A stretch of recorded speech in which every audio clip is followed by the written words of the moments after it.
You ever have one of those moments where the world feels upside down? Like someone you've always seen in a certain light suddenly shows up in a place they don't belong. That's exactly how it felt the day Dwayne Johnson walked into that courtroom. I remember it clearly. The morning air was thick with anticipation. Cameras lined up outside, reporters practically tripping over their own feet. Everyone buzzing about this massive case involving Sean Diddy Combs. You couldn't turn on the TV without hearing some new piece of gossip. But no one, and I mean no one, expected The Rock to be involved. He's the kind of guy you picture on a movie set, lifting trucks and saving the day, not stepping into a courtroom under oath. But there he was. He walked in wearing a dark gray suit. Sharp, clean cut, but simple. Not flashy, not Hollywood. His expression was calm, but you could see it in his eyes. Something was weighing on him.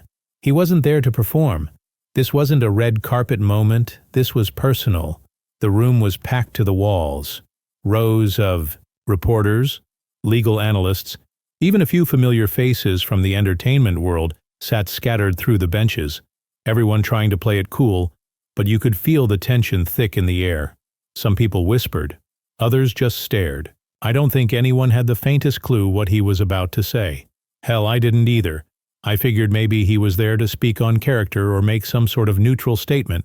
You know, just enough to show face, say his bit, and walk out. But from the moment he sat down and raised his right hand to swear in, something felt different. There was a pause right after the oath. Just a second or two, but it hung there like thunder in a clear sky. He looked out across the courtroom. Just a glance. And for a split second, he didn't look like the Rock we all knew. He looked tired, thoughtful, maybe even a little bit hurt.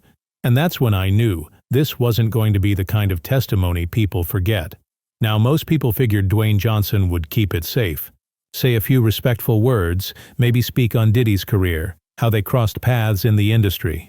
Something polite, professional. That's how these things usually go, right? Especially with big names like that. You expect a sort of polished, scripted testimony. Keep it clean, don't stir the pot. But that's not what happened. He leaned into the microphone, cleared his throat gently, and started to speak.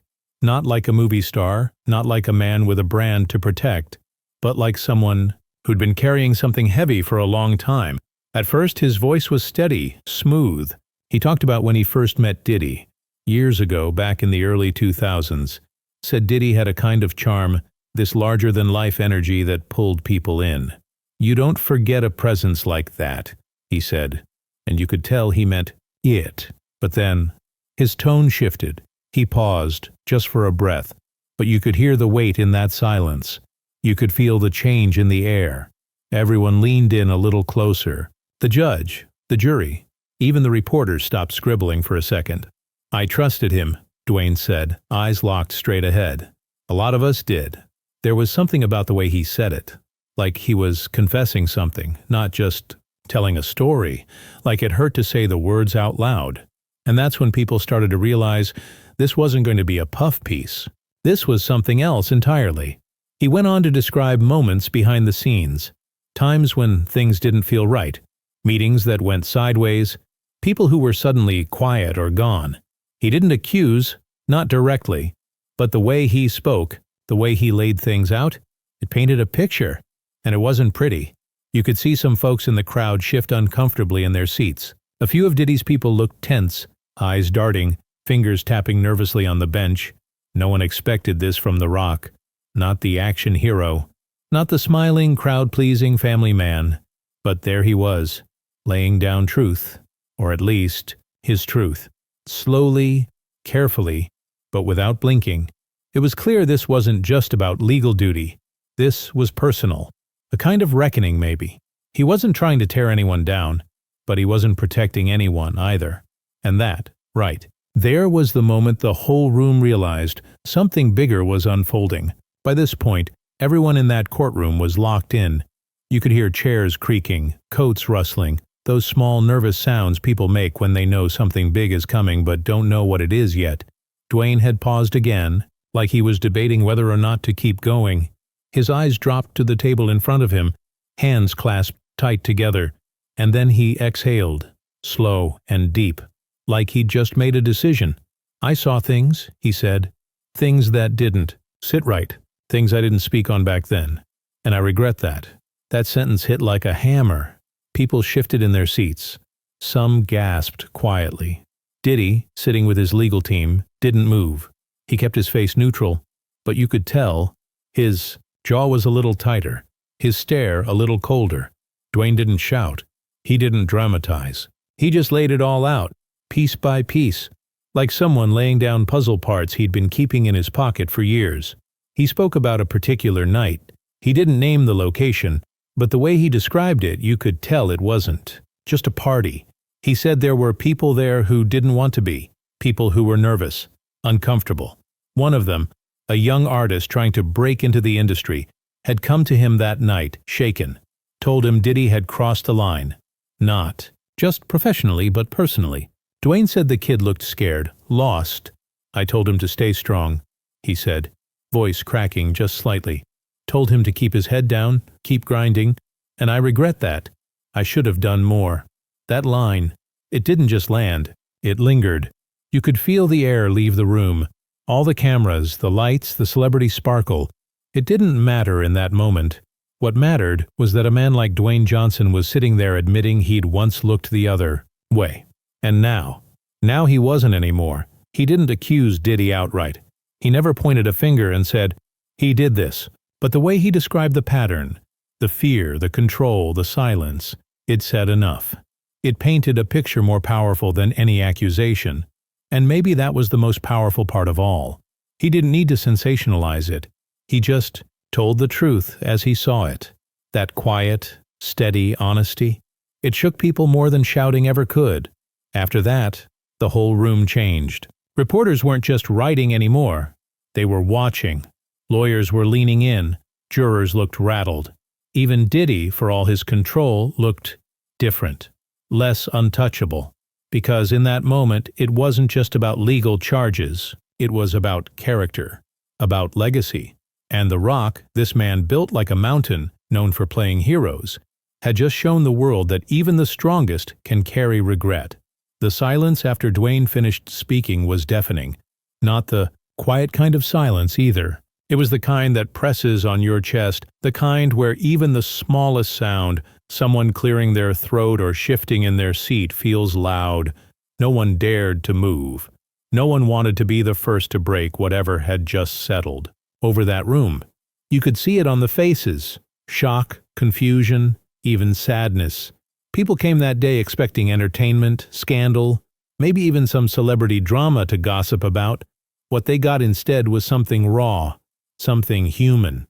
Dwayne sat still in the witness chair, hands folded, eyes locked on the far wall like he didn't want to see the reactions. Or maybe he was trying to hold himself together. You could tell this wasn't easy for him. The Rock, the man built like he could carry the world on his shoulders, looked tired. Not weak, no, but heavy. Like this truth had been sitting in his chest for years. And now that it was out, it left a space behind. And that space was filled with shock.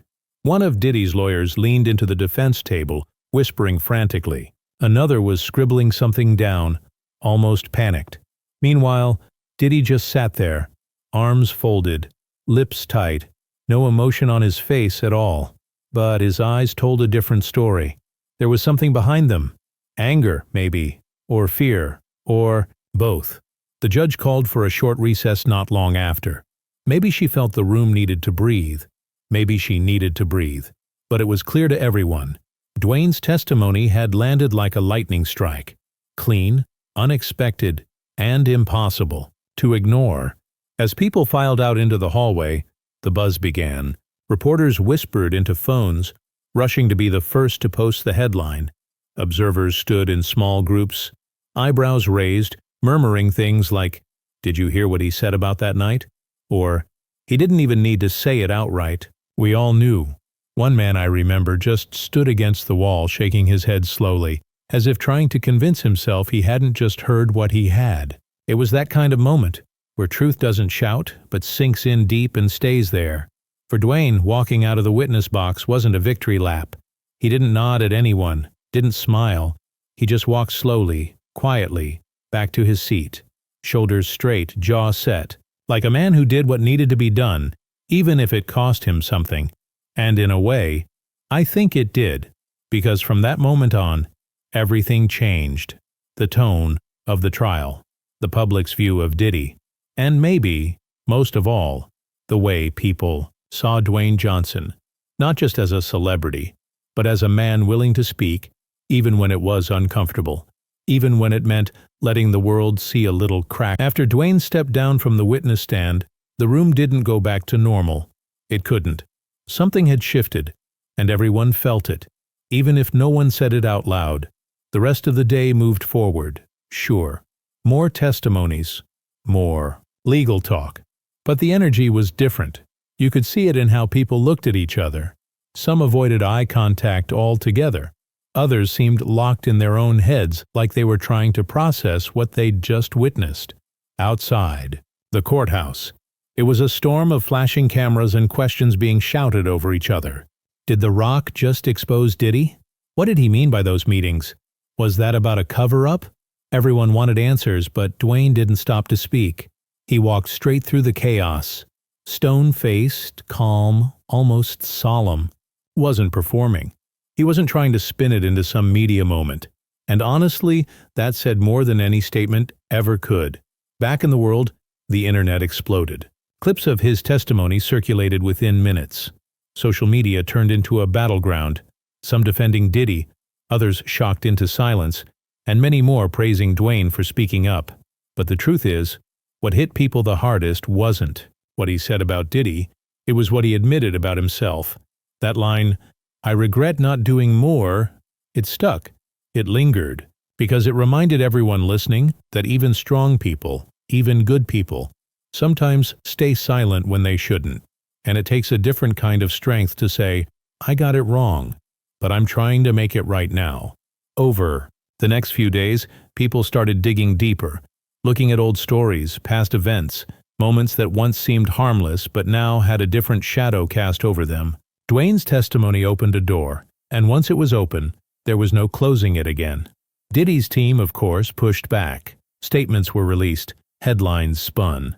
But the damage was done, not because of scandal, not because of spectacle, but because someone trusted by millions had stood up and told a truth that couldn't be ignored.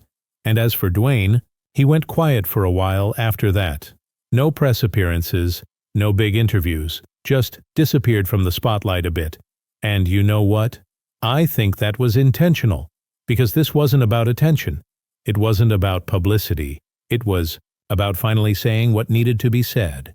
Sometimes the loudest thing a man can do is tell the truth in a room full of people who expect him to stay quiet. That day, in that courtroom, Dwayne Johnson didn't just speak as a celebrity, he spoke as a man. Flawed, honest, and brave enough to say, "I saw it. I didn't speak. But I will now." And that's the part people won't forget.